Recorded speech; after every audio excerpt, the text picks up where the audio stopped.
Bonjour à toutes et à tous. Bienvenue sur ce webinaire de Arab Reform Initiative. Je suis Malek Lakhal, je suis chercheuse associée à Arab Reform Initiative et aujourd'hui, on aimerait aborder la question mémorielle dans l'espace public en Tunisie. Euh, donc, je vais d'abord présenter un peu le sujet avant de présenter nos trois intervenants et intervenantes et ensuite on ouvrira le webinaire. Aujourd'hui, la question mémorielle dans l'espace public en Tunisie n'est pas très posée. Il y a des choses plus quotidiennes, plus urgentes qui sont au cœur de l'attention. Pourtant, sur le temps long, la question de la mémoire officielle, de ce qu'elle célèbre et de ce qu'elle tait, de ce qu'elle laisse de côté, est importante puisque de toute façon, puisque quelque part, c'est ce qui reste gravé dans la pierre, ou comme souvent en Tunisie, ce qui reste gravé dans le marbre. Les questions que ça pose aujourd'hui, c'est qui est célébré et comment, et qui est oublié, qui est effacé. En arrière-plan de toutes ces questions sur la mémoire, il y en a une autre, c'est celle de l'espace public en Tunisie. Une question qui, dans un certain sens, n'est pas aussi bien politisée que ce qu'elle n'aurait pu être ces 10 dernières années. Le quotidien aujourd'hui en Tunisie est fait de gens qui peuvent se faire arrêter par la police parce qu'ils se promènent dans la rue et qu'on leur demande c'est quoi, de donner leur carte d'identité. Il y a des barbelés, il y a des marchands ambulants, il y a toute une espèce d'effervescence dans l'espace public qui n'est pas encore prise politiquement pour une force politique intéressante à explorer du point de vue de la révolution. Moi, j'ai écrit un article qui est publié dans le site de Arab Reform Initiative, publié en français, en anglais et en arabe. C'est un article sur l'absence de la mémoire de la révolution dans l'espace public à Tunis en particulier. L'article s'intitule « Une révolution qui attend encore ses monuments ». Et cet article, en fait, s'interroge sur pourquoi est-ce qu'il n'y a pas de monument pour la révolution aujourd'hui en Tunisie, alors que des monuments comme les monuments qui sont liés à Bourguiba peuvent reprendre leur place, ou que les monuments qui sont liés au régime de Ben Ali peuvent ne pas perdre leur place, ou même en regagner une nouvelle. Par exemple, si on considère que la Cité de la Culture est un monument. Et donc, la question que je pose, c'est pourquoi est-ce qu'il y a si peu, et d'ailleurs si peu qui s'effacent de plus en plus, de monuments, de noms de rues, d'avenues, de plaques liées au souvenir de la Révolution et au souvenir des martyrs et blessés de la Révolution. Donc, aujourd'hui, on va aborder la question de l'absence de la Révolution dans l'espace public en nous focalisant sur deux axes. D'un côté, il y a la question de la mémoire. Qui produit la mémoire? Quels sont les conflits qui se jouent autour de la mémoire entre les différents acteurs et actrices qui cherchent à la créer à l'échelle du pays ou à l'échelle locale? Et l'autre axe, ce sera un axe un peu plus large, qui est la question de l'espace public en général et de la manière dont il fait partie des luttes et de contestations régulières depuis l'avènement de la démocratisation en Tunisie. Donc, on va s'interroger à la fois sur la question de la mémoire officielle et puis celle de aujourd'hui, au quotidien, où se joue la lutte et comment ça se manifeste. Et en quoi ces luttes-là sont des émanations de la révolution. Donc, pour aborder ces deux axes, nous avons invité Sihem Ben Sedrine, Sirine Bouagila et Joachim Ben Yarkoub. Sihem Ben Sedrine est une écrivaine et journaliste, experte en justice transitionnelle. Elle est une figure de combat pour les droits humains en Tunisie. Elle a travaillé pendant plus de 3 décennies pour dénoncer les violations et défendre les libertés. Sous le régime despotique de Ben Ali destitué en 2011, elle a été emprisonnée, persécutée et soumise à des campagnes de dénigrement et de calomnie. De juin 2014 à décembre 2018, Sihem Ben Sedrine a été présidente de l'instance Vérité et Dignité, qui a mis en œuvre la loi sur la justice transitionnelle et publié un rapport global sur les violations des droits humains de 1955 à 2013, comprenant des recommandations sur les réformes institutionnelles garantissant la non-répétition des exactions commises par le passé. Sirine Bouagila est architecte et professeure à l'École nationale d'architecture et d'urbanisme à Tunis. Elle lance pour l'année universitaire 2020-2021 l'atelier de projet expérimental Lab Urbain habiter et résister au centre-ville de Tunis, suivi au second semestre de l'initiative pédagogique Alterlab, prenant un enseignement collaboratif et ouvert et où on pose la question de la lutte dans l'espace public aujourd'hui en Tunisie. Enfin, Joachim Ben Yarkoub est chercheur, écrivain et conférencier. Il opère à la lisière de différentes écoles d'art et d'institutions. Il est affilié au groupe de recherche Ménargue et SPAM à la Ghent University, à l'université de Ghent en Belgique. Il est l'auteur d'une thèse sur l'esthétique de la révolte en Tunisie et les résistances auxquelles elle fait face.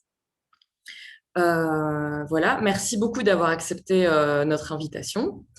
Euh, et je suis ravie d'être avec vous aujourd'hui. Je voudrais juste faire une toute petite parenthèse. En fait, j'aimerais rendre un hommage à Ahmed Bouazi, que j'ai interrogé, que j'ai interviewé pour cet article et qui est décédé la semaine dernière et qui m'a beaucoup aidé pour cet article et qui n'a malheureusement pas eu l'occasion de le lire. Donc voilà. Euh, Maintenant, on va passer aux questions. Je voudrais commencer par Joachim. Euh, sur la mémoire. Donc, pourquoi est-ce que la mémoire qui rend hommage aux victimes de la violence d'État aujourd'hui en Tunisie a-t-elle du mal ou a-t-elle eu du mal et continue-t-elle à avoir du mal à prendre place aujourd'hui en Tunisie? Tout d'abord, Malek, merci pour l'invitation. C'est un honneur d'être là, de vous parler. Je parle depuis Bruxelles et ça me fait plaisir d'être quand même parmi vous en Tunisie pour parler de ce sujet.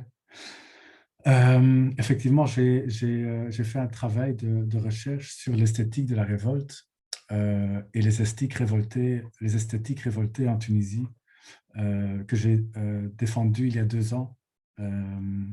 Et donc, ce que je peux te répondre, je peux le répondre à partir du travail de terrain que j'ai fait de 2011 à 2016, disons. Et mais ta question, je pense, l'impossibilité de retrouver une mémoire de la Révolution en lien aussi avec, je pense, le manque de mémoire sur les blessés et les morts de la Révolution est une question très, très importante. Les martyrs de la Révolution, je pense, elle était au cœur du mouvement même. Et dans mon travail, j'ai fait un travail sur l'esthétique de la révolte. Donc, j'ai parlé avec beaucoup d'artistes pour comprendre la Révolution en tant que performance, en tant que théâtre, en tant que poème, qu'image, en tant que film. Et quand on rejoue le film de la révolte, bon, qui pour moi a commencé peut-être même plus tôt que l'immolation de Bouazizi, et donc je vois vraiment cette révolte dans le long terme, mais qui a pris feu avec l'immolation de Bouazizi. Je pense que la mémoire de Bouazizi était centrale, pas seulement dans les esprits, mais dans le mouvement de la révolution même, et était même une condition pour que la révolte a pu avoir lieu. Je me souviens au moment même, en janvier, qu'il y a eu 3 jours de deuil pour les morts de la Révolution sur l'avenue Bourguiba, où est-ce on a fait un deuil spontané avec des bougies et des commémorations et des chants. Et où est-ce que Amel Mathlouthi, on s'en souvient tous, je pense, a presque instrumentalisé le moment pour chanter sa chanson Kelmti Hora, où Selim Tlili a fait un speed painting du portrait de Bouazizi.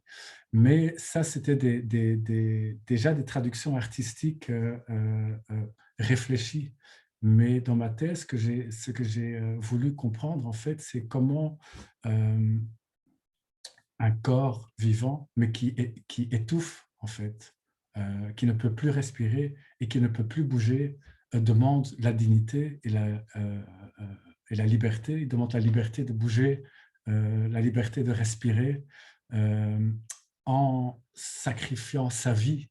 Et donc, je me suis demandé, à travers ceux qui ont dansé aussi sur les rues après que la police s'est retirée. Comment est-ce qu'on peut comprendre ce geste de sacrifice et la mémoire de ce sacrifice comme une condition pour que une révolution puisse voir le jour. Et donc, je pense qu'on voit dans les différentes révolutions dans le monde que faire le deuil de ceux qui ont donné la vie, et en fait, c'est un acte, il n'y a pas il y a rien qui puisse dépasser cet acte fondamental. Et je l'ai conceptualisé comme un espace d'apparence nécropolitique, c'est-à-dire que le peuple émerge parce qu'il y a une partie du peuple qui a sacrifié sa vie, et cette partie du peuple, c'est une partie du peuple pour qui la vie aux yeux des autres ne vaut rien. Donc, pour moi, c'était les damnés de la Tunisie intérieure, donc la reproduction de de, de, des processus coloniaux d'expropriation et d'exploitation de l'intérieur du pays, et toute une population damnée et invisibilisée à travers justement un dispositif symbolique qui vénérait l'unique personne qui était au pouvoir, aveuglait les gens dans une fiction d'exceptionnalité. Et donc, euh, plus que, plus que ça, je pense que après, donc je parle du moment où est-ce qu'on a dégagé Ben Ali et que le peuple a émergé. Je me souviens d'une très belle, pour moi, une des plus belles œuvres d'art faites dans la Révolution ou dans la révolte de 2011. C'est le portrait de Ben Ali, mais au lieu du visage de Ben Ali, c'est le visage de Mohamed Bouazizi. Et pour moi, ça dit tout, en fait, du bouleversement, en fait. C'était vraiment un détournement du pouvoir et de l'ordre symbolique du pouvoir dans la phase de libération de la Révolution, qui s'est compliqué une fois que Ben Ali a quitté le territoire. Et on a vu que le discours sur les martyrs a dévié, que ce n'est plus les damnés, mais que ce sont devenus des djihadistes et des haragas aussi, mais qui néanmoins partagent une condition de vie, et qui est une vie qui souffre et dans laquelle une mort potentielle est dans le centre du vécu. Et donc chaque jour est une survie, en fait. Et on a vu avec la formation d'une constitution un chamboulement, et je suis sûr qu'on en reparlera, mais dans ce chamboulement politique, où est-ce que les formations idéologiques et politiques ont fait surface ou sont retournées au premier plan, on a perdu la liberté de penser la politique à partir du mouvement révolutionnaire, et on a continué les débats historiques de la tunisianité avec des débats à la longue entre les islamistes et les modernistes. Mais entre-temps, on a oublié ceux qui ont créé les conditions pour qu'on puisse parler et réfléchir d'une manière aussi fondamentale de la politique. Et donc, je me souviens, après avoir quand même survécu d'une manière assez et restabilisé le pays, et qu'il y a eu une nouvelle constitution et les nouvelles présidentielles, élections présidentielles sur base de cette nouvelle constitution, ont créé un débat justement sur, mais peut-être on en reparlera, sur les monuments et l'avenir des monuments, sur l'enjeu justement de la mémoire. Mais je pense que ça, c'est la deuxième partie de ta question.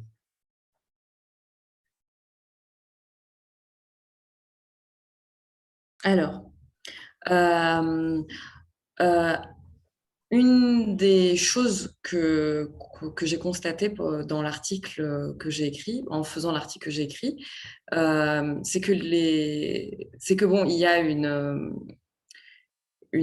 comment dire, une absence de volonté politique de créer des monuments pour la révolution aujourd'hui en Tunisie, mais qu'il y a des initiatives locales, privées, municipales qui font ça. Et là, je voudrais poser une question à Madame Bensedrine. Est-ce que vous pensez que ces initiatives euh, sont en mesure de combler cette absence de politique d'hommage à l'échelle nationale, qui est l'une des demandes faites, l'une des recommandations du rapport final de l'IVD? Bonjour à toutes et à tous. Ce que je souhaite d'abord dire, c'est que ce sujet que vous nous donnez à débattre à Harry est un sujet de la plus haute importance pour les enjeux de pouvoir en Tunisie et leurs conséquences sur la construction d'un futur pour ce pays. Et vous avez bien placé ces, ces cette absence, heu, de ce qui représente cette révolution, de la cité. Et l'IVD, bien sûr, a travaillé sur la question de la mémoire, elle y a consacré tout un volume et bien sûr des recommandations, plusieurs aspects. Heu, mais ce que je souhaite dire, et puis elle a aussi fait des enquêtes, auprès des victimes elles-mêmes, comment elles souhaitent, ces victimes, voir commémorer leur mémoire, comment quels sont les aspects qui leur paraissent, prioritaires et plus de 80 affirment que le plus important, c'est le récit historique, c'est la réécriture de l'histoire. Et l'écriture de l'histoire, elle se fait où? Elle se fait justement dans la construction de la cité, dans l'organisation spatiale de la cité. C'est là où on va lire, avant de lire dans les ouvrages d'histoire ou des écoliers, on va le lire dans l'espace public, cette histoire. Et donc c'est une demande très forte des victimes que cette histoire cesse de les exclure, cesse de les minoriser, cesse de les marginaliser. Ce que nous avons constaté, c'est que ce n'était pas seulement la place des victimes dans l'espace public qui est gommée, c'est également pratiquement toutes les minorités, que ce soit les femmes, bien sûr, je ne parle pas du nombre, mais en tant que minorité ou minorisée en tout cas. On a fait toute une étude sur l'espace public, les femmes dans l'espace public, dans les noms de rue, dans les, les, euh, les noms donnés aux mémoriaux, aux musées ou n'importe quoi, elle est quasiment absente. Et quand quelque part on la retrouve, elle est toujours dans la position d'auxiliaire de l'homme, de celle qui a aidé l'homme, parce qu'il y a un acteur fondamental qui est un homme et une femme. Quand on s'aperçoit qu'elle a fait quelque chose, qu'on est obligé de le noter, on va le noter par le biais, par le fait qu'elle est venue pour aider un acteur principal. Donc déjà, le travail sur la femme en particulier, mais toutes les minorités en fait. Heu, dans notre espace public, on n'a pas de nom de rue au nom de juifs, alors ils ont imprégné notre histoire. Il n'y en a pas non plus au nom des personnes de couleur qui ont enrichi ce pays et produit. On n'en a pas. Pourtant, ils en ont existé. Euh, Pareil pour les Amazirs, pareil pour toutes les minorités en fait. Les minorités n'ont pas droit au récit officiel. C'est ça aussi ce qu'on a constaté. Et ce que je souhaite souligner, c'est que avant d'écrire dans la cité, dans les murs, dans l'espace public, comme vient de parler Joachim, il faut d'abord que ce récit existe, qu'il fasse l'objet d'un débat. Et vous savez, le débat tel que vous êtes en train de le faire aujourd'hui, c'est l'acte premier. C'est ce qui permet l'appropriation d'un récit, d'une histoire à raconter. On ne peut pas dire que cette histoire est bonne ou mauvaise, elle est fausse ou vérace. Si on n'en a même pas parlé, si on n'en a pas débattu. Donc en débattre, c'est déjà le premier acte. Et donc, nous, ce qu'on a souligné à l'IVD, c'est que pour ce processus d'appropriation d'une mémoire collective qui devient la mémoire nationale, comme le prévoit la loi, parce que nous, on n'a fait qu'exécuter un mandat légal, hein, c'est la loi qui le dit.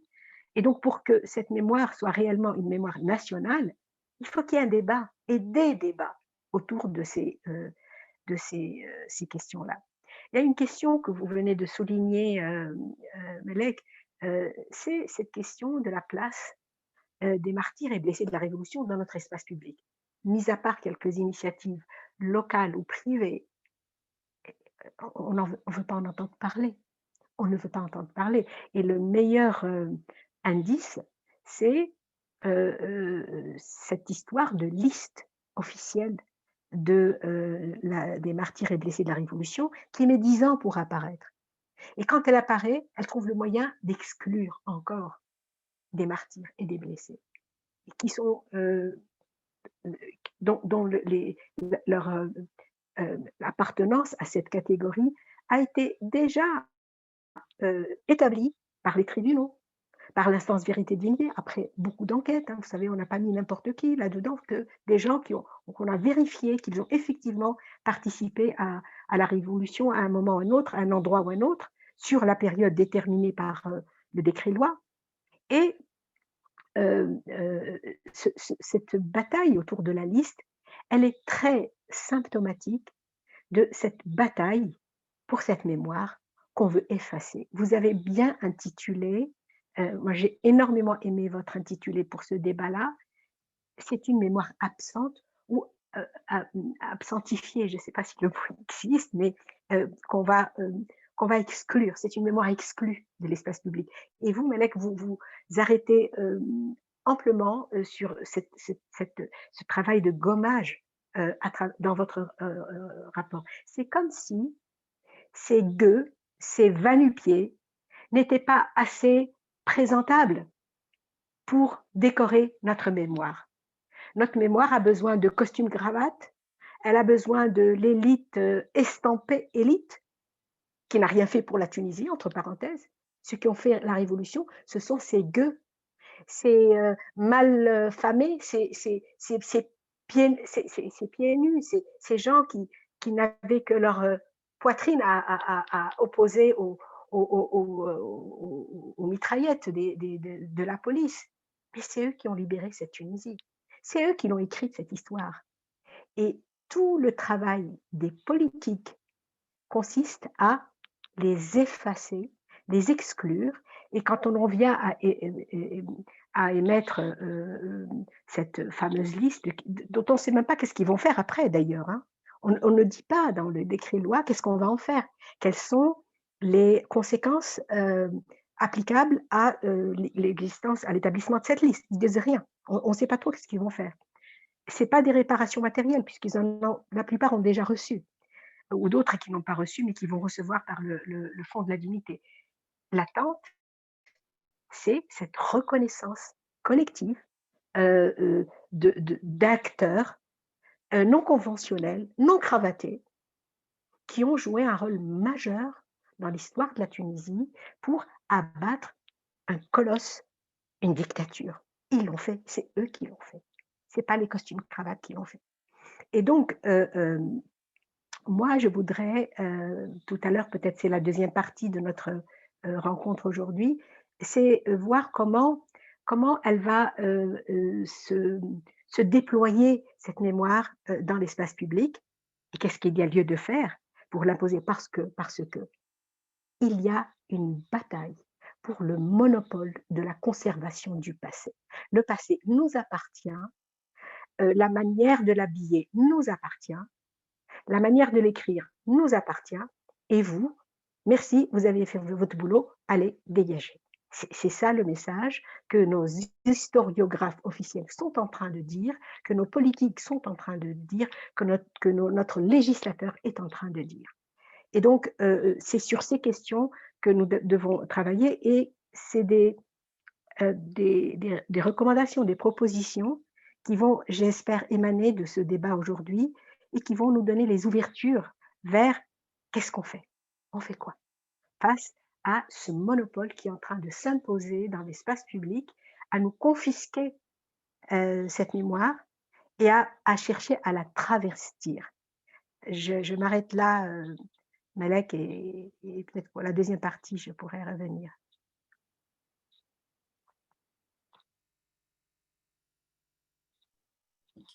Alors, juste, j'ai oublié de mentionner quelque chose dans ma présentation, c'est que les personnes qui assistent au webinaire, aussi bien sur Facebook que sur Zoom, peuvent nous envoyer leurs questions pour un Q&A à la fin. Donc, si vous avez des questions, n'hésitez pas.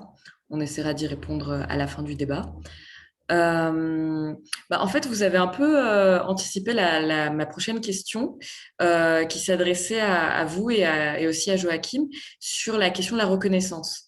C'est-à-dire que je pense que, enfin, il semble bien qu'il y ait quand même un lien assez évident entre cette question des monuments que l'on produit dans l'espace public et la question de la reconnaissance, voire de l'appartenance et de la citoyenneté. Euh, dans un pays qui historiquement a quand même beaucoup caché des pans de sa population ou a beaucoup mis de côté des pans de sa population au profit de grands hommes, d'hommes à la fois, enfin, au sens très masculin du terme d'ailleurs. Euh, et donc, effacer ce qu'il y a de la révolution, c'est-à-dire que, enfin, je l'aborde un peu dans l'article, la question de l'effacement, c'est-à-dire il y a des petits signes comme ça, par exemple le boulevard Mohamed Bouazizi qui devient route nationale 21 ou la place 14 janvier où il y a écrit avenue Habib Bourguiba. Euh, Qu'est-ce que dit cet effacement, un peu ce grignotage progressif de la révolution de ces trois notions, donc de la reconnaissance, de l'appartenance et de la citoyenneté? Malek, votre question s'adresse à Cyril ou à moi? À vous deux, à Joachim et Sihem. Je vais laisser Joachim répondre et je le rejoins puisque c'est lui qui a parlé en premier. Non,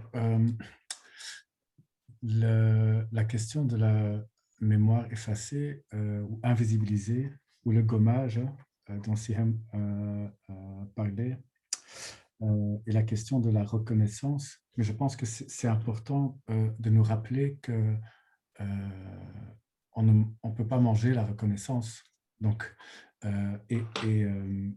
que et c'est pas pour rentrer dans un débat sur qu'est-ce qui est le plus important, la culture et l'histoire et la mémoire ou la matérialité de ces inégalités qu'on veut euh, euh, nous rappeler. Mais je pense qu'il y a aussi un piège dans la demande d'une reconnaissance. Mais ce qui est important, c'est que effectivement, dans cette conversation sur la mémoire, euh, qu'on pense à ceux qui sont invisibilisés, qu'on veut rendre visibles. Et ce qui s'est passé dans la Révolution, c'est exactement ça. C'est ceux qui étaient invisibles dans l'histoire qui ont reçu une lumière et une grande visibilité. Et donc, comment ancrer ça dans la pierre tout en sachant qu'un monument ne va pas résoudre les inégalités, comme on disait, entre le centre-ville et ses périphéries, ou entre la capitale et les régions de la côte et l'intérieur du pays. Ces différences historiques. Et c'est peut-être aussi, peut-être pour remettre en question l'idée que d'en parler est une condition pour créer un monument. Euh, un monument est aussi un symbole à travers lequel on peut parler. Et donc, c'est une question difficile peut-être de stratégie, de où commencer. Mais voilà, je pense qu'il faut faire attention juste avec la question de reconnaissance.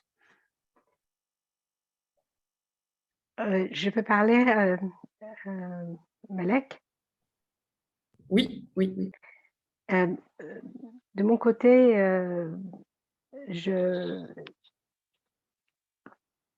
je ne partage pas tout à fait cette réserve de Joachim, bien sûr, sur le reste de ce qu'il a dit, je partage, bien sûr, mais cette réserve sur la reconnaissance, je ne la partage pas parce que je pense, est-ce que vous m'entendez? Parce que mon micro semble fermé là. Non, c'est bon. Euh, je ne la partage pas parce que euh, quand on revendique un droit, une liberté, quand on exige quelque chose qui vous revient, ça s'appelle pas quémander, ça s'appelle se battre pour un droit. Et la reconnaissance, ce n'est pas que les politiciens actuels nous reconnaissent, mais expliquer aux politiciens actuels que c'est leur devoir légal, pas simplement historique, pas simplement moral, parce qu'il est aussi moral, mais que c'est leur devoir légal de laisser la visibilité, je reprends votre mot parce que c'est très important ce mot, laisser la visibilité de ces acteurs de la révolution dans l'espace public et de ne pas chercher à escamoter, de ne pas chercher à dissimuler. C'est pas leur droit de le faire. Donc exiger cette reconnaissance, ce n'est pas être dans une posture de quémander. Donc j'aimerais que on précise un peu, peut-être que j'ai mal compris, hein, vous corrigerez peut-être Joachim tout à l'heure. Maintenant, je vais revenir justement à pourquoi c'est important. Bien sûr que c'est important d'abord parce qu'on rend justice à ces gens-là. Ça, c'est rendre justice, c'est quelque chose d'important. C'est quelque chose qui a une centralité dans la vie d'un être humain social. On veut la justice. On veut qu'on nous donne les mêmes chances. On veut ça, c'est humain et c'est normal. Mais c'est pas que pour cela que la question de la mémoire et de tous les processus mémoriels qui se passent à travers la culture, les arts, les monuments, la dénomination des rues et des places, etc. Toutes ces formes, elles se conjuguent ensemble. Mais ce que j'ai voulu souligner, peut-être que je l'ai mal exprimé, c'est que derrière chaque plaque commémorative, derrière chaque nom de place publique, derrière chaque mémorial, il y a une histoire qui a été racontée. Et ça commence par le récit historique. Et à chaque fois que les politiques ont monopolisé le récit historique, ont cherché à l'instrumentaliser pour édifier une historiographie officielle, qui soit à leur faveur et qu'ils l'utilisent dans leur propagande. Chaque fois que cela a eu lieu, ça a été une confiscation de quelque chose de symbolique, mais de quelque chose qui est fondamental dans, dans la vie des citoyens au quotidien. Vous savez, aujourd'hui, ce qu'on vient de voir avec les, les, les, les agressions israéliennes sur les Palestiniens, je ne sais pas si vous avez réalisé, mais beaucoup d'agressions ont lieu pas sur les personnes physiques seulement, parce que, bon, on sait, on va compter les morts. C'est pas le plus important, compter les morts. Il faut voir les agressions sur ce qui est symbolique, sur les imprimeries qu'on va pilonner, sur les lieux d'histoire, sur on veut effacer l'histoire. Et les actes de domination, les mesures de domination passent toujours par un effacement de l'histoire. C'est comme on met un bulldozer, on efface ce qu'il y a avant et après on construit. Et je vais revenir tout à l'heure sur les bulldozers parce qu'il y a un élément très important que je souhaite souligner, Melek. Donc, je vais, en revenant à votre question, il est extrêmement important de se remémorer. Et se remémorer, c'est quoi? C'est garder pour nos générations futures. C'est pas, la mémoire, c'est pas à propos du passé. La mémoire, c'est à propos du futur. Ça n'a rien à voir avec le passé. C'est une mise en perspective du passé pour construire un futur. Et ce futur, il doit être fait de quoi? De ne pas recommencer. Never again. On ne recommence pas. Ça suffit ce que vous avez fait. On a payé un prix fort pour stopper votre prédation. Et bien maintenant, il s'agit de garder cette mémoire dans cet espace public pour qu'on ne recommence pas. c'est tout. Moi, j'ai énormément aimé chez les Allemands ces petites plaques qui sont sur le pavé, des petites plaques en bronze où on trouvera des noms des personnes, qui ont été, arrêtées, tuées, emmenées dans des camps, pendant la 2 Guerre mondiale et j'ai trouvé que cette manière de commémorer est très puissante parce qu'elle vous oblige à vous remémorer. Elle vous oblige à dire: «Attendez, qu'est-ce qui se passe ici?» Et je dis: «Eh bien, justement, devant cette maison, il y a quelqu'un qu'on a déporté et qu'on a tué parce que tout simplement cette personne était juive ou parce qu'elle était communiste ou parce que c'était un prêtre ou que c'était un homosexuel. On les a emportés à cause de ça».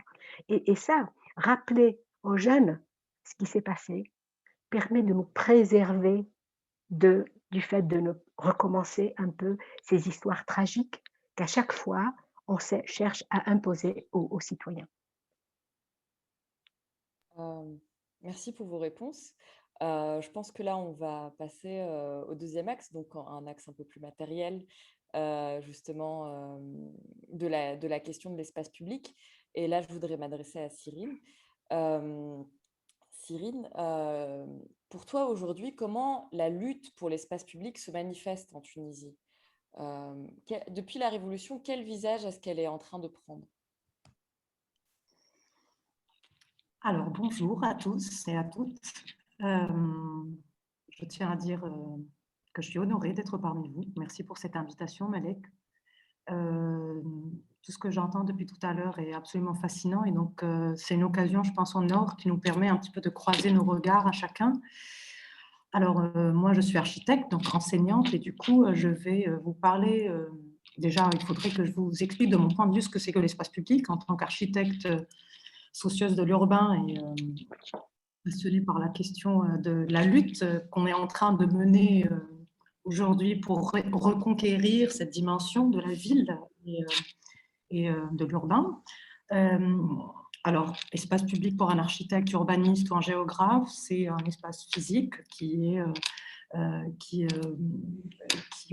est constitué par tous ces lieux qui sont donc accessibles à tous, dont l'accès est libre et gratuit à tous et à toutes sans distinction aucune, et qui est donc, c'est un ensemble d'espaces qui est supposé être aménagé et entretenu par les pouvoirs publics à cette fin. Donc, des lieux de rassemblement, de rencontres, d'échanges pour la communauté, pour la société.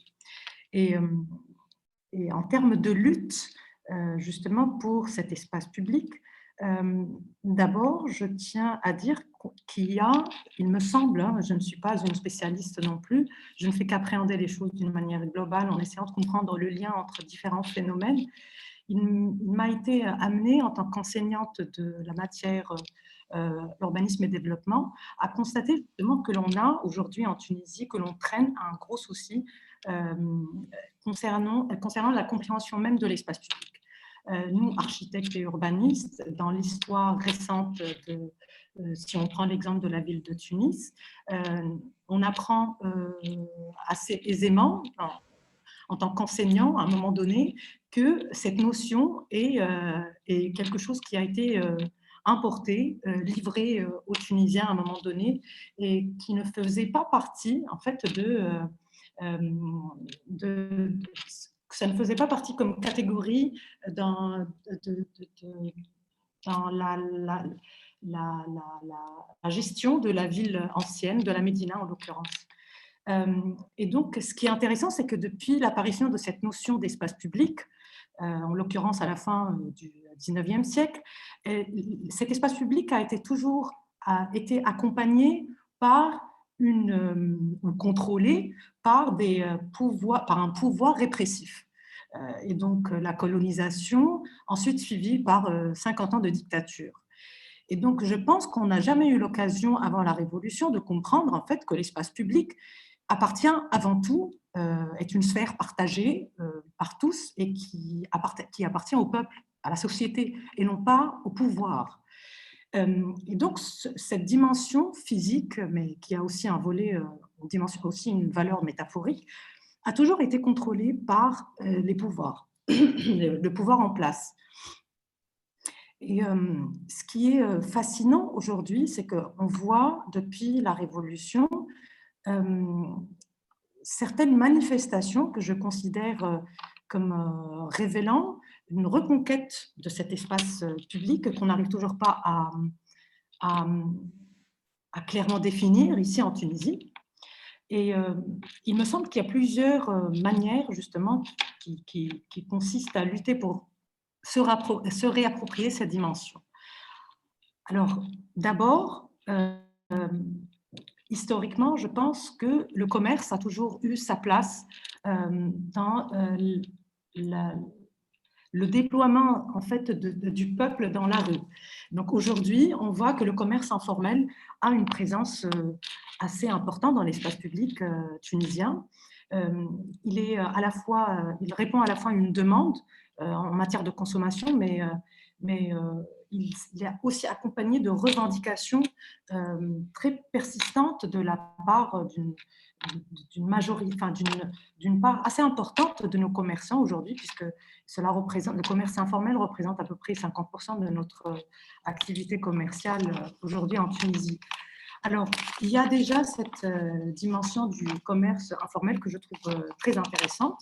Et puis, ça se relie à quelque chose que Leïla Ammar a évoqué dans sa thèse sur la rue à Tunis qu'elle a soutenue en 2007. Elle a identifié ce qu'elle a appelé donc des permanences dans nos pratiques et nos usages de l'espace public. Et elle a démontré dans sa thèse en fait que notre manière de pratiquer la rue, notre manière de déambuler, d'occuper le milieu de la chaussée, d'occuper les trottoirs par le commerce ou par ceux qui font leurs courses, par exemple, renvoient à une culture urbaine très ancienne qui est en total décalage avec le modèle urbain qu'on nous a imposé à un moment donné, à savoir la ville moderne, la ville européenne, la ville occidentale.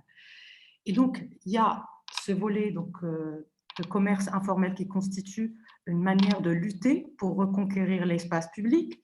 Il y a ces permanences, notre culture urbaine qui résiste, qui persiste malgré le changement du modèle urbain qu'on nous a imposé avant même la colonisation sous le régime bellical. Et qui continue par la suite, donc qui résiste à la dictature, etc.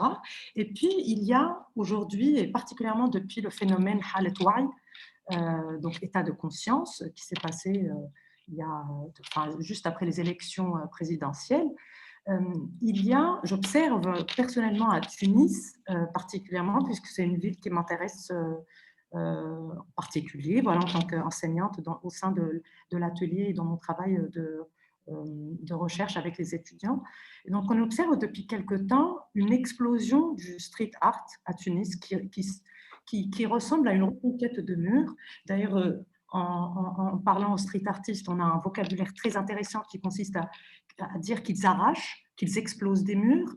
Et donc, il y a une reconquête des murs de la ville. Et ce qui est intéressant, c'est que ce qu'ils traitent dans leurs fresques a un rapport direct avec la mémoire des quartiers. Et leur travail se fait en alliance avec les habitants. Et donc, je pense qu'il y a cette forme de lutte qui s'installe. Et puis, le quatrième point, je pense, qui traduit aussi une manifestation de cette lutte dans l'espace public, c'est les moments de contestation, de manifestation, voire même de déflagration. Malheureusement, il y a eu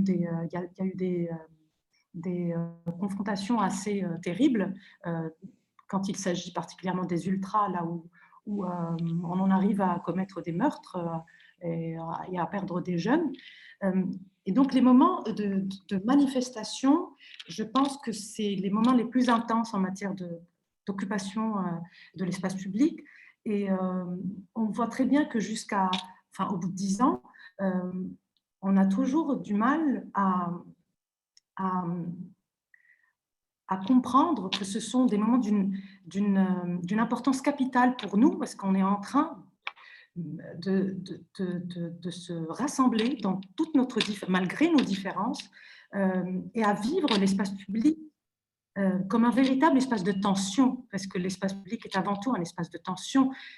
Ce n'est pas du tout un espace qui n'est propice qu'à la fête et à la danse et au moment de joie. L'espace public aussi se prête aussi au moment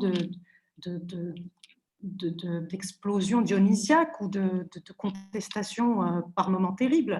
Donc il faut accepter et admettre cette valeur de l'espace public.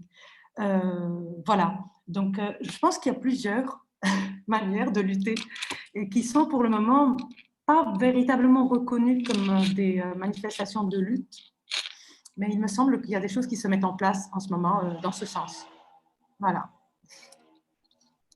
Et justement, pour revenir aux tensions dont tu parlais, un des trucs qui m'a qui m'a beaucoup interloqué ces derniers mois, c'est le statut, c'est le statut des statuts, c'est-à-dire la manière dont les tags qui sont faits pendant des manifestations sur des statues, ou plus précisément sur des socles de marbre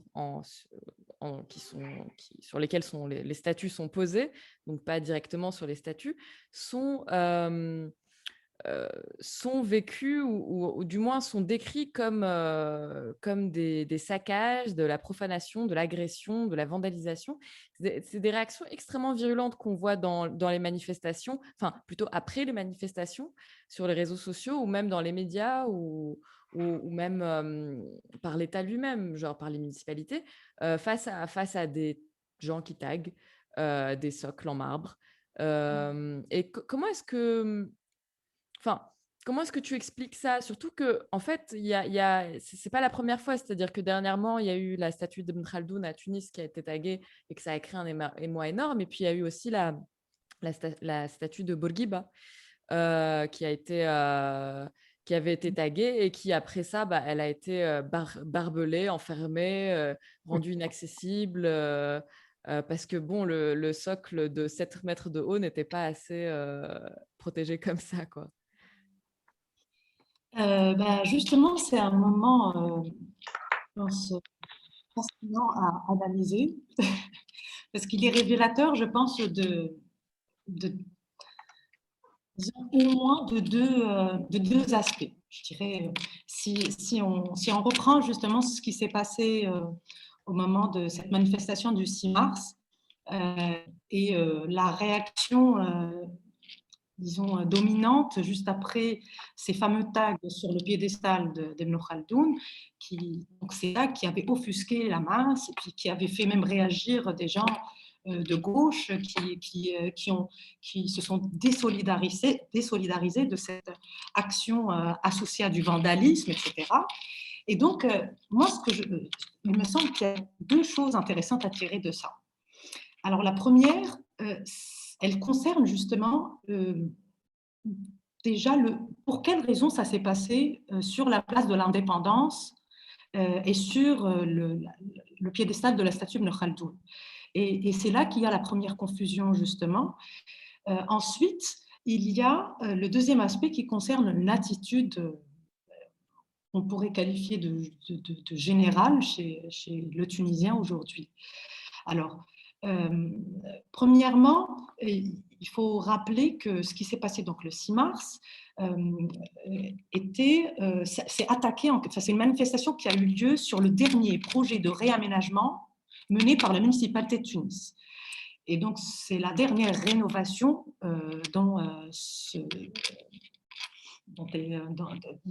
fraîchement inaugurée, je pense, 2 ou 3 jours avant la manifestation, et donc brandie comme l'une des réussites en matière d'embellissement de l'avenue Habib Bourguiba et d'embellissement sur l'axe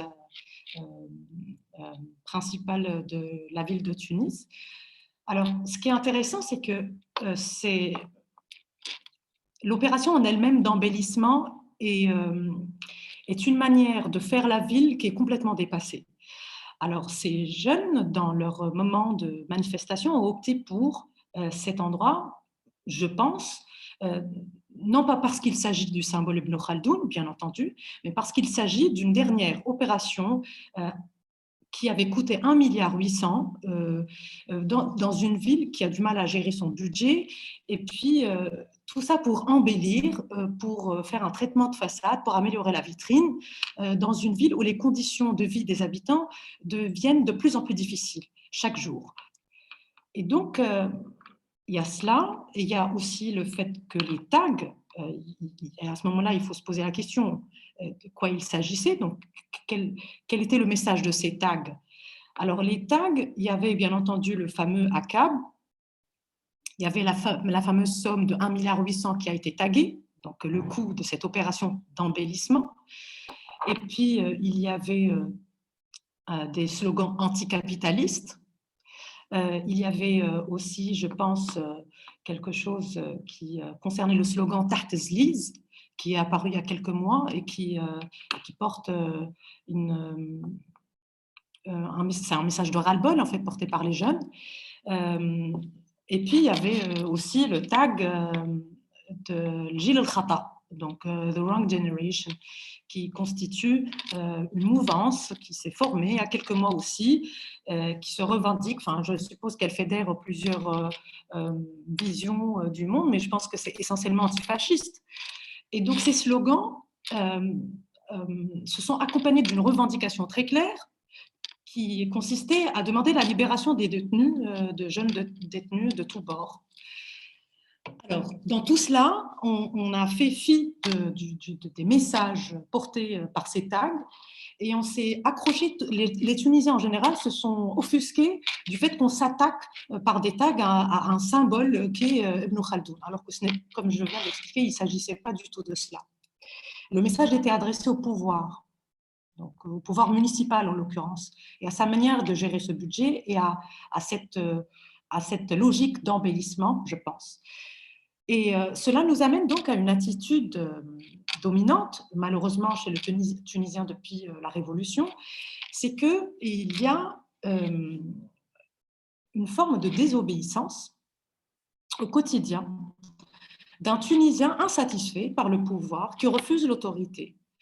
Alors, le Tunisien, au quotidien, est capable de brûler un feu rouge, il est capable de ne pas porter son masque pour exprimer sa désobéissance, il est capable d'insulter les politiques et même les gens qui sont au plus haut sommet de l'État. Le Tunisien n'est pas content et il se dit rebelle par des petites actions anodines, je pense, qu'ils ont à la limite de la désobéissance de pacotille, quoi. Et puis au moment où il y a besoin de s'organiser pour défendre une cause commune, de se rassembler pour une revendication avec un enjeu majeur pour le pays, pour nous, pour le bien-être commun, c'est à ce moment-là que le symbole de l'État devienne important et que l'on s'offusque qu'on touche à l'ordre, à ceux qui règnent, en fait. Et on se range derrière et on appelle au calme et à la retenue. Et je pense que maintenant, la plus grande peur du Tunisien, justement, c'est le confort matériel. On a tellement peur de la chute économique, on a tellement peur du chaos, que ces tags étaient pour eux trop dangereux, je pense, parce qu'ils annoncent une véritable insoumission organisée et soutenue par de véritables revendications. Voilà.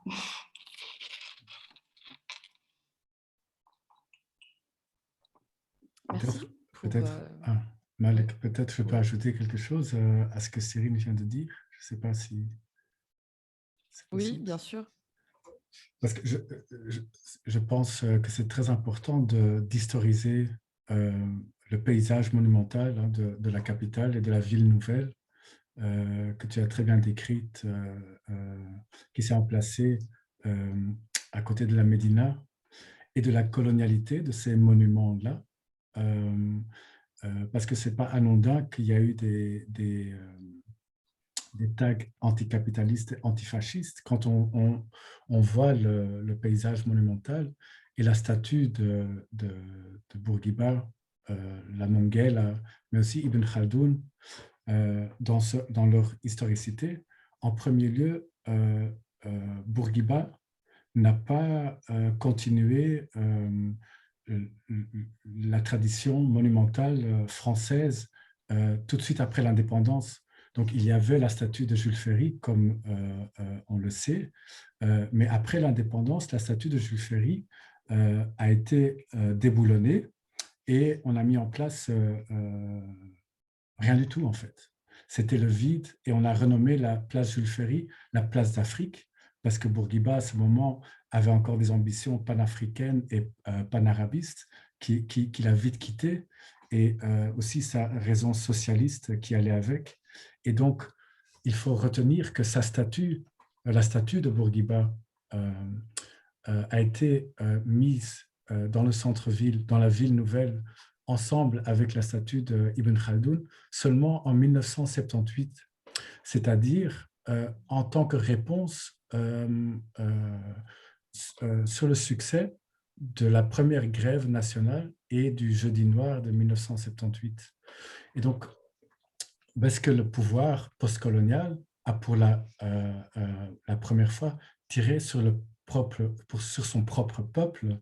Donc, tout le désenchantement national que Hela Beji a bien expliqué dans son livre est à la base. Et donc, ces monuments et la colonialité de ces monuments et donc leur face moderniste, c'est très important de retenir que est une réponse pour maintenir l'espace public et l'ordre dans l'espace public et ne sont pas des gestes de libération, mais ce sont des gestes qui ont déjà, à ce moment-là, figé la mémoire, c'est-à-dire que l'indépendance et les acquis de l'indépendance et de la lutte de libération nationale en Tunisie étaient réécrites autour de la personne de Bourguiba et toute la constituante youssefiste, par exemple, a été gommée. Et pour dire, avant Ibn Khaldoun, le monument, c'était la tombe du soldat inconnu.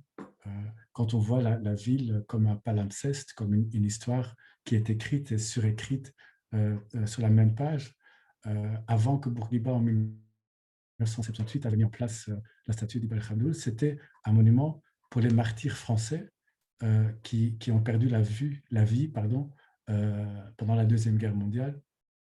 Et donc, pour dire, les tags anticapitalistes, antifascistes ne sont pas anodins et comme Cyril l'a dit, ne sont pas dirigés vers la personne de Ibn Khaldoun, même pas, je pense, vers la personne de Bourguiba, mais sont profondément historiques dans leur spontanéité. Merci Joachim pour ton intervention.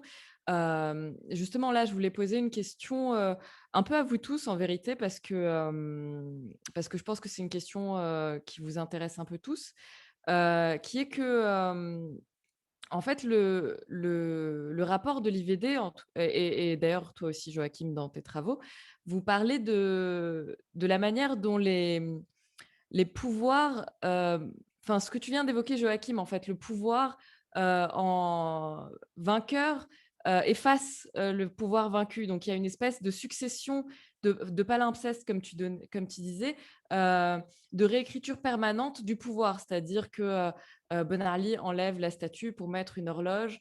Ensuite, on se demande s'il faut enlever l'horloge. Enfin bref, il y a toute une espèce d'accumulation de différents monuments les uns sur les autres, les uns par-dessus les autres. Et le rapport de l'IVD, justement, note ça, cette tendance à remplacer les monuments du régime défait par les monuments du régime vainqueur, jusqu'à la Révolution d'ailleurs, qui est passée de place 7 novembre à place 14 janvier, pour ensuite être de nouveau effacée et devenir avenue Habib Bourguiba. Qu'est-ce que vous pourriez imaginer, vous, comme manière plus... j'ai envie de dire apaisé, même si je sais, c'est pas un mot que j'aime bien, mais de manière qui soit plus quelque part apaisée, voire honnête, de faire l'histoire et de faire vivre l'histoire dans l'espace public, qu'elle ne soit pas juste un effacement permanent des défaits par les vainqueurs.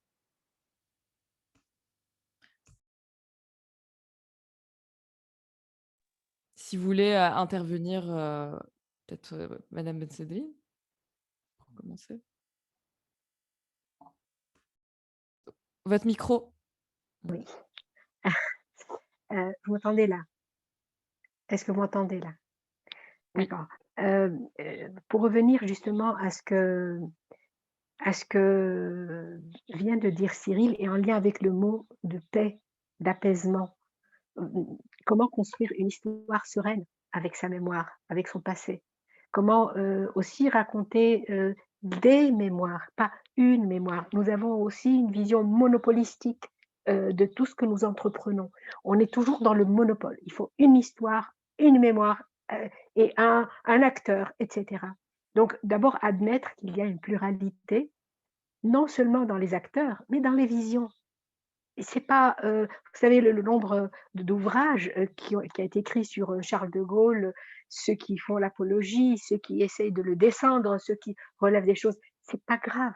L'essentiel, c'est qu'on laisse cette, histoire s'exprimer au pluriel, parce qu'elle est plurielle. C'est aussi ça, une société cohérente. C'est qu'elle arrive à, contrôler, cette pluralité, sans, atteindre à ce qui au bien commun sans atteindre à cela. Mais moi, j'ai beaucoup apprécié ce que Cyril a relevé sur cette violence, justement, par rapport à l'espace public. C'est le contraire exactement de la question que vous posez. La gestion actuelle, c'est une gestion violente. On fait la mémoire avec des barbelés. On investit l'argent, on agresse les jeunes qui sont dans un dénuement total par rapport à leur dignité primaire qui est le droit de travailler et on dilapide un argent fou pour faire quoi? Quelque chose qui, sur le plan esthétique, est est plutôt controversé. Donc, ils sont, les jeunes, ils sont bien sûr dans la rébellion, mais ils sont surtout dans un langage, de réécriture. Vous avez fait ça, ben, on va vous envoyer, le message, de comment nous on a reçu ce que vous avez fait. Et cette manière violente d'agresser la population avec une telle catastrophe architecturale, eh bien la réponse était aussi une réponse violente parce qu'on est toujours dans l'espace, de la violence contre violence et cetera. Et le pacifier cette mémoire, c'est, accepter qu'elle soit plurielle et surtout accepter qu'on en parle. Et là, je veux pas, j'ai vu un commentaire d'Arbi Chouira que je salue, mais peut-être qu'on va y venir tout à l'heure, c'est votre rôle, sur justement le rôle des médias, mais on va y revenir, Melek. C'est très, très, symptomatique, cette histoire d'appropriation de l'espace public dont a parlé, Cyril. Et moi, j'ai envie de vous raconter une petite anecdote que peut-être, beaucoup, l'ont vécue, pas de ceux qui ont vécu la révolution, mais avant, ceux qui ont vécu la dictature. Moi, je me rappelle quand on tentait, de faire juste une marche, hein, pour protester contre, je sais pas moi, des, heu, des des bombardements, contre les Palestiniens ou quelque chose comme ça. C'est-à-dire des choses qui n'ont pas un lien direct avec les enjeux politiques, tuniso-tunisiens. Et on nous interdisait, on nous frappait, on nous violentait et je me rappelle d'un échange que j'ai eu avec, un chef de la police et je lui dis: «Mais attendez, mais on n'a pas fait, on n'a pas violé la loi, on est dans l'espace public, c'est notre espace» et qu'est-ce qu'il me répond? «Vous n'avez rien compris, ce n'est pas votre espace, c'est notre espace. Ça, c'est notre espace. Votre espace, c'est chez vous. Quand vous fermez la porte, c'est l'espace privé qui est le vôtre et nous, l'espace public, c'est le nôtre, c'est l'espace de la police. Et ce qu'il me disait, ça, c'est dans mon esprit encore parce que c'est sa perception. Je suis l'autorité publique et donc l'espace public m'appartient. Donc, on revient à l'histoire de l'appropriation de cet espace public qui est commun. Justement, comment le rendre commun? C'est les questions posées par Cyril. Comment faire en sorte que on n'ait pas besoin de barbelés? Comment on peut commémorer avec des barbelés? Mais c'est pas possible. C'est anti-mémoire, ces barbelés. C'est le message inverse de la mémoire. Et donc, pour revenir à votre question, de, vous connaissez l'adage رزق البيليك, la propriété du bélic. Le bélic, en fait, c'est pas public, hein, c'est le bélic, c'est celui qui nous a opprimés, qui s'est approprié notre espace. Et donc, nous, on ne le considère pas comme un bien public, on le considère comme votre bien. Et cette attitude par rapport à l'espace public qui a longtemps caractérisé nos comportements sociaux dans la rue, on s'en fout que ce soit sale, on salit, on, il y a de la prédation, on s'en fout que ça casse. C'est pas pour nous, c'est pas notre ville, c'est pas notre cité.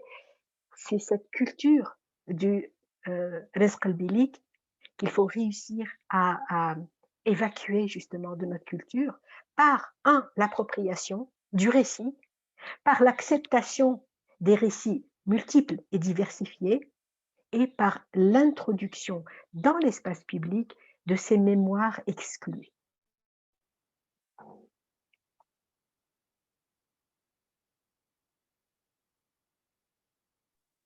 Je ne sais pas si Oui, Joachim veut dire quelque chose, mais sinon, je voulais... oui, tu peux y aller, Cyrine. merci. Alors, moi, ce que j'aurais aimé dire aussi, tout à l'heure, Joachim a sorti le mot palimpseste. Et toi, donc, Melek, tu as parlé du fait, justement, enfin, tu nous proposes de suggérer une autre piste que celle de l'effacement dans cette superposition donc, des mémoires.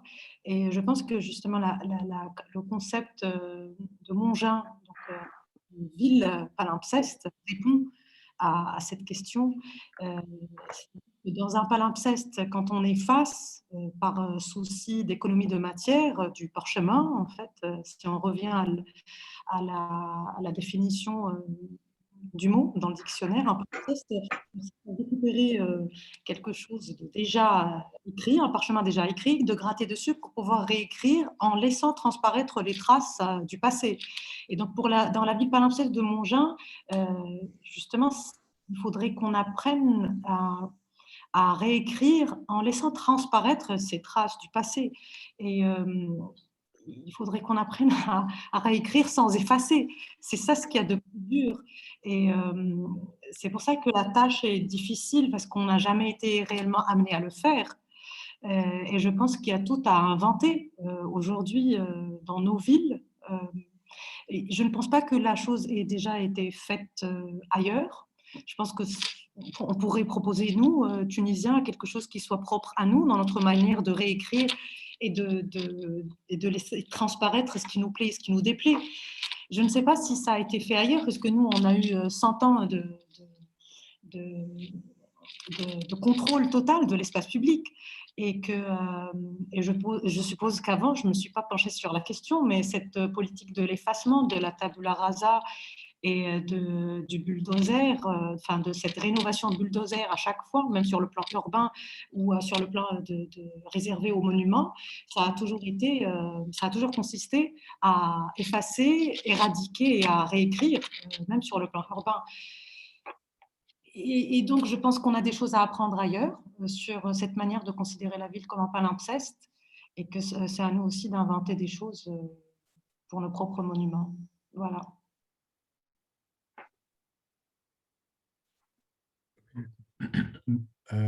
Moi, j'aimerais revenir en 2014 sur le débat présidentiel entre Marzouki et Sepsi sur base de la nouvelle constitution post-révolutionnaire, disons, où est-ce qu'il y a eu un débat sur l'avenir de la Monguel. Hein. Et donc, c'était pas encore, la statue de Bourguiba n'était pas encore revenue. Et Marzouki et Sepsi ont tous les deux proposé de déplacer la Monguel. Et donc, il y a aussi quelque chose dans le geste de l'effacement qui peut être un geste de mémoire fort, et où est-ce qu'il y avait un consensus juste quand la Constitution a vu le jour entre les candidats présidentiels. Et Moncef Marzouki, en tant que candidat présidentiel, a proposé, au lieu de la Monguela, un monument pour les martyrs de la Révolution. Et Sepsi a proposé le retour de Bourguiba. Et donc, comme on le sait, l'histoire est écrite, mais je pense que si on fait un retour en 2011, il y a aussi un manifeste écrit par un jeune artiste, Nidal Shamer, qui a proposé la destruction de la Monguel avec la sphère de la Cité de la Culture. La Cité de la Culture qui n'était pas encore réanimée à ce moment-là, mais qui ne proposait pas donc l'effacement, mais cette destruction comme un nouveau monument, et donc la destruction du régime novembriste de Ben Ali comme mémoire de la révolution tunisienne a vu le jour dans les biennales de Venise en 2015, mais est une proposition, je pense, pour le moment, ensemble avec la proposition de Marzouki de commémorer les martyrs. Je ne sais pas s'il y a quelque chose à faire sur la colonialité des monuments et sur la modernité de cette colonialité aussi, en lien avec, parce qu'en Tunisie, on a déjà le monument des martyrs à Séjoumi, où est-ce qu'il y aurait aussi un musée de la mémoire nationale. Et donc, d'accorder, de voir la révolution aussi dans le temps long comme un processus de libération qui a commencé peut-être le 38, en 1938, avec les révoltes anticoloniales, ou en 1911, et qui est un processus dans le temps long et qui s'accorde avec ce qui se passe aujourd'hui. Justement, je pense qu'une des propositions, si je ne me trompe pas, du rapport de l'IVD, c'était aussi de changer le mémorial de Séjoumi pour qu'il puisse inclure aussi les victimes récentes des deux dictatures et les victimes qui ont été tuées pendant la Révolution. Mais justement, ça c'est une question que je voulais te poser, Joachim, même si elle est peut-être un tout petit peu éloignée. Mais c'est que, par exemple, ces dernières semaines, même pas, ce week-end, en fait, donc ce week-end, il y a eu un groupe de militants et de militantes qui ont renommé l'avenue de Paris, qui est donc une avenue qui est juste à côté de l'avenue Habib Bourguiba, en avenue de Gaza, en réponse aux politiques, à la gestion française de la question palestinienne dans l'espace public en France, donc par l'interdiction des manifestations. Et donc on voit finalement qu'il y a des formes des formes justement là pour le coup c'est décolonial, et puis ça peut être aussi des formes de lutte féministe, et ça peut être des formes de lutte antiraciste. Mais ma question c'était est-ce que ce serait pas un peu tard ou un peu trop tard pour la révolution pour avoir ce potentiel là, ou est-ce que au contraire elle serait pas en fait ce qui structure ce qui permet même l'existence de ces manifestations-là et de ces tentatives-là de renommer l'espace public et de le décolonialiser ou de le féminiser ou de faire ces choses-là, tout en étant elle-même effacée ou absente.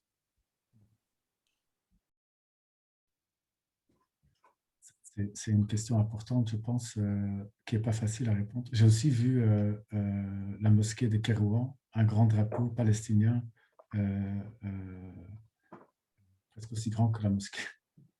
Donc, il y a des choses à faire en lien avec cette effervescence internationale, mais aussi, on voit que la question monumentale n'est pas seulement une question tunisienne, ni seulement une question arabe en lien avec la Palestine, mais une question planétaire.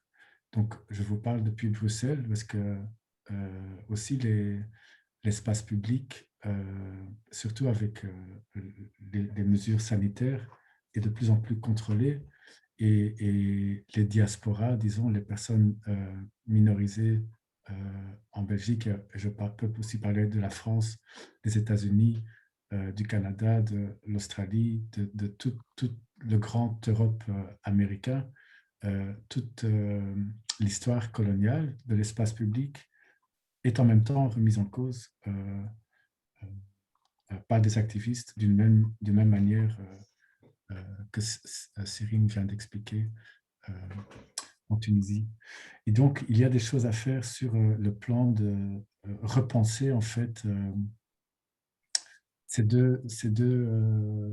la division du monde dans ces deux régions, le centre qui se réclame comme centre et donc le sud global, et comment penser les différences, parce que je ne pense pas que il y a des risques de reproduction du discours décolonial qui est presque un discours eurocentré qui se fait par des minorités en Europe et et dans les États-Unis, paradoxalement, qui doit être retraduit dans le contexte du Sud global.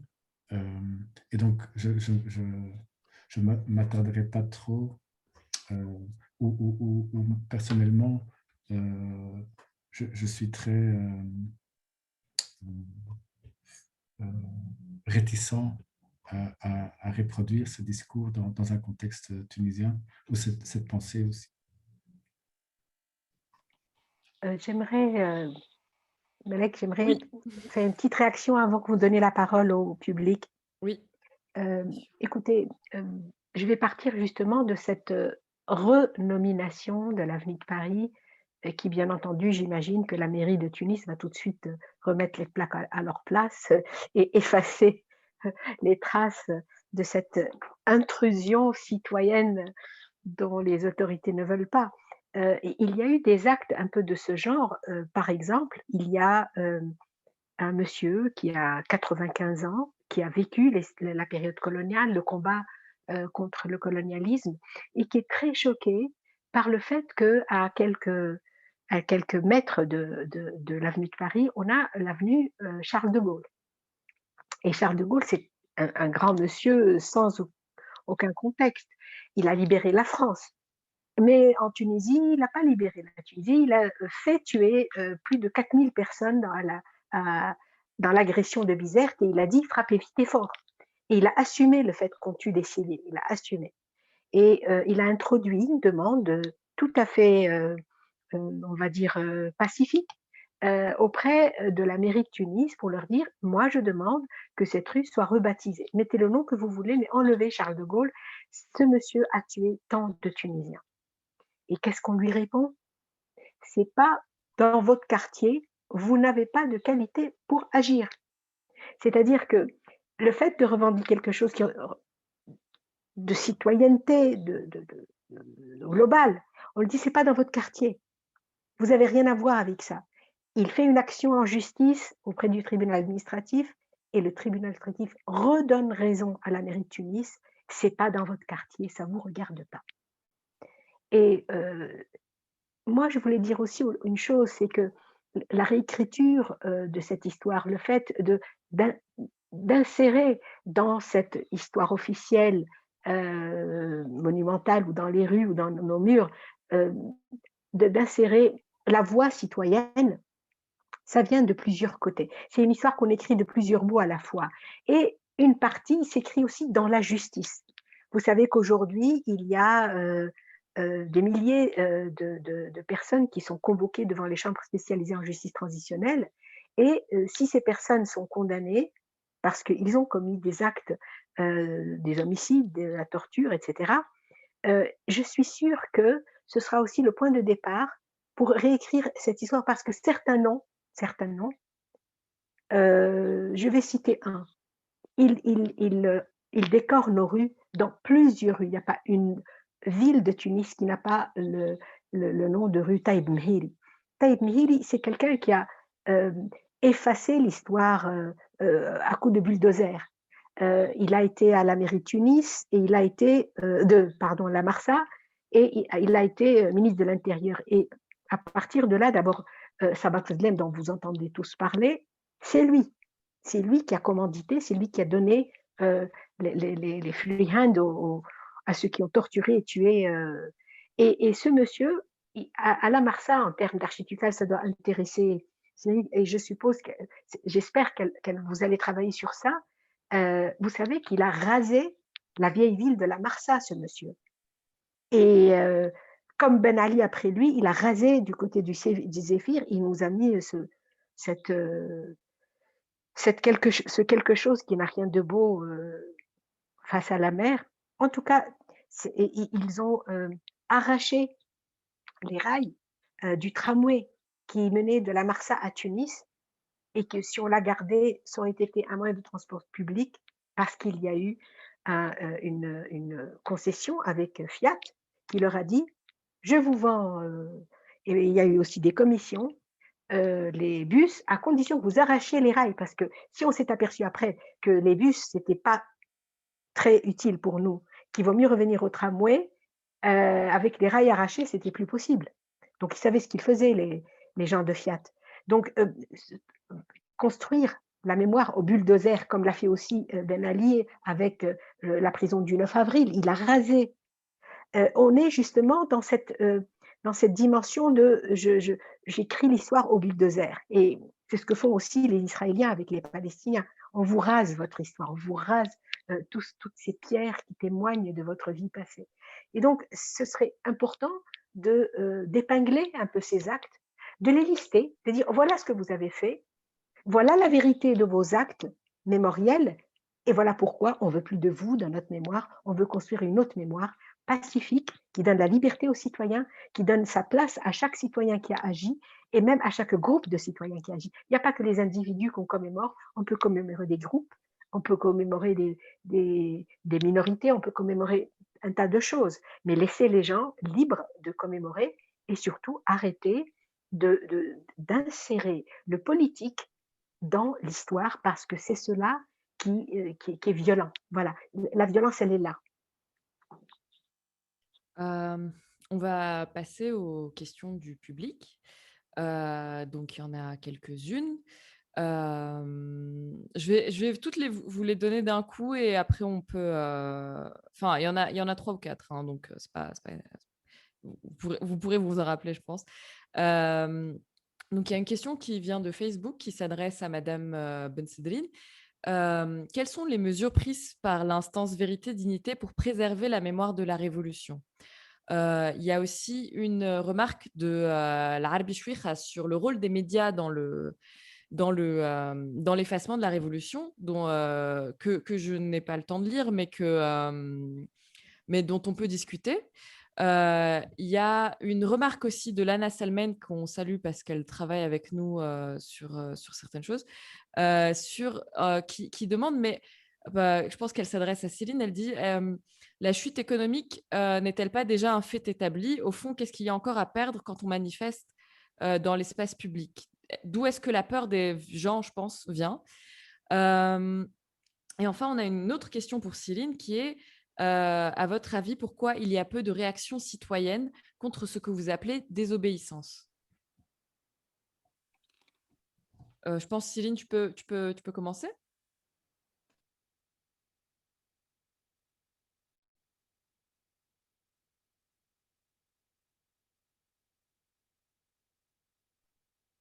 Excuse-moi, est-ce que ce serait possible? Je n'ai pas bien entendu la dernière question.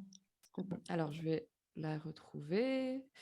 La dernière question, c'est à votre avis, pourquoi il y a peu de réactions citoyennes contre ce que vous appelez désobéissance? Je pense que c'est dans le contexte où tu parlais des tags et des formes de désobéissance ordinaires qui ne sont pas qui d'après la question suscitent peu de réactions citoyennes du type salir, pas salir, tout ça. On peut passer si tu veux. Je n'ai pas bien saisi si la désobéissance invoquée dans la question était en rapport avec celle au quotidien. Je pense que c'est la désobéissance quotidienne, oui. Et pourquoi il n'y a pas de réaction citoyenne par rapport à ça? Je ne sais pas. Je ne suis pas sociologue, je n'ai pas étudié la question d'un point de vue de spécialiste. C'est un simple constat, enfin, c'est peut-être même très superficiel comme constat, mais c'est la seule, disons, c'est on prend un minimum de recul, il y a de quoi s'étonner en fait de ce moment où où on se rallie aux autorités quand on menace le pouvoir en place, en fait. Sinon, l'autre question, c'était par rapport… Pardon, excuse-moi, Bien. j'ai Je reviens au document où j'ai mis les questions. Alors, voilà, à la crise économique. oui, qui est déjà un fait. Alors, je rappelle aussi que je ne suis pas économiste, ni que je ne suis pas du tout, je ne suis qu'architecte. Et alors, de mon point de vue, d'un point de vue, mais vraiment d'observation de profane, moi j'ai l'impression que le Tunisien moyen, justement, comme il est à l'écoute au quotidien de la télé, qu'il est abreuvé de messages alarmants, que ce soit à la radio, au quotidien ou sur les plateaux télé, qui annoncent la fin du monde. Enfin, chaque année, on se dit que ce sera la dernière, qu'on n'aura plus de quoi payer nos salaires, que ce sera la chute irrémédiable dans peu de temps. Et donc, je pense que le citoyen lambda a juste peur de ce fameux crash qu'on nous annonce depuis des années et qu'on ne fait que repousser à coup de crédit emprunté au FMI. Mais moi, je ne suis pas économiste, je me dis juste que malheureusement, les médias mainstream, c'est eux qui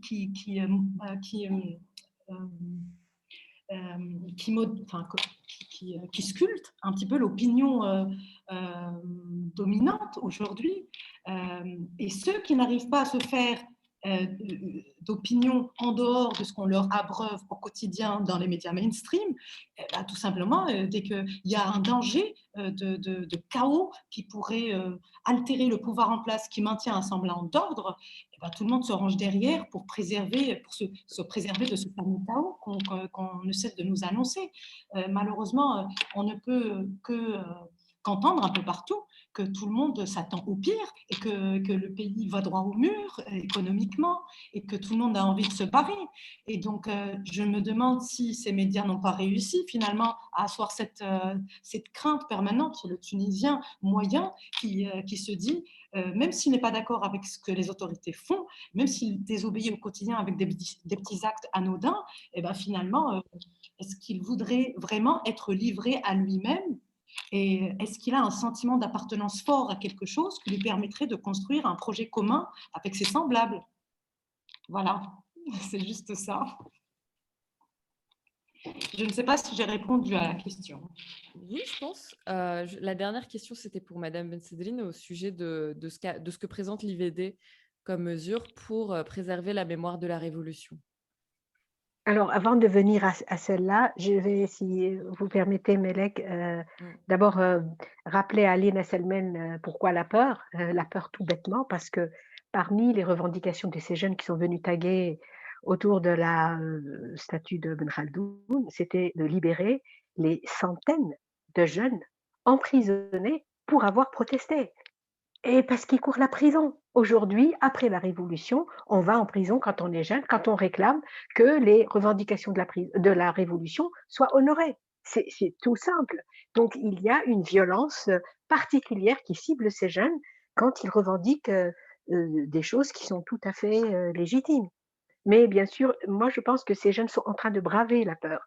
Et c'est cela ce qu'il y a de beau et qui fait qu'il y a encore de la vie et de l'espoir.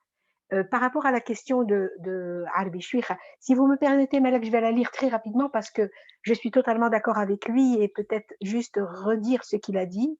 Oui. Il dit donc, Harbi Chouira, qui est un professeur d'université, spécialiste en communication, il dit: «Parmi les raisons de l'absence de la mémoire ou de la visibilité des acteurs de la révolution, mais aussi de la cristallisation du récit historique post-14 janvier, c'est la place et le rôle et l'influence des médias post-révolution, surtout ceux de l'avant mainstream. Il convient de nous interroger sur le rôle et leur influence, de les considérer comme un chaînon important dans ce travail mémoriel. Ces médias peuvent tout autant contribuer à clarifier, visibiliser, perpétuer de manière professionnelle une mémoire, comme ils peuvent aussi l'ignorer, la dévoyer, voire l'altérer. Bien entendu, j'ai mon point de vue, il l'a dit, et c'est, je trouve, important tout ce qu'il a dit. Je suis totalement d'accord avec Harbi sur ce qu'il vient de dire. Les médias jouent un rôle de légitimation de la confiscation. Voilà, c'est ça ce qu'ils font aujourd'hui. On a très peu vu, de, médias, travaillant sur cette mémoire. Un tout petit peu quand même au début de la Révolution, il y a eu des reportages, mais au fil du temps, et surtout après les élections de 2019, effacés totalement et donc ils sont dans un processus de légitimation propagandiste, tout simplement et il faut aussi rompre avec ça. Concernant les, recommandations de l'IVD, je ne vais pas vous les lister parce qu'elles sont assez longues, mais ce que je peux vous dire, c'est que, elles sont précises pour chaque, lieu de mémoire, pour les lieux, les mémoriels qui existent déjà, les mémoriaux, pardon.